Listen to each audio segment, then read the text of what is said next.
Sono 15 su 121 da oggi i comuni vicentini che hanno sottoscritto l'accordo con il quale si impegnano a passare al fisco tutte le informazioni utili per l'accertamento delle tasse a carico dei loro cittadini o che possano essere indizio di evasione fiscale.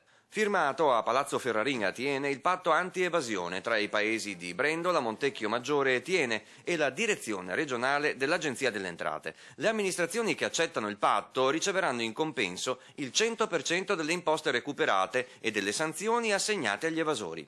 I controlli fiscali ai quali i comuni parteciperanno riguardano il commercio e le professioni, l'urbanistica e il territorio, le proprietà immobiliari, le finte residenze all'estero e la disponibilità di beni che dimostrano un reddito molto alto. È il territorio a chiedere di essere protagonista nella lotta all'evasione fiscale. Effettivamente chi non paga, chi è un evasore totale, chi è un grosso evasore ma anche un evasore medio, insomma alla fine chi non paga le tasse danneggia la collettività, non c'è niente da fare. Ecco perché l'opinione pubblica ha un'attenzione molto alta sul fenomeno evasivo.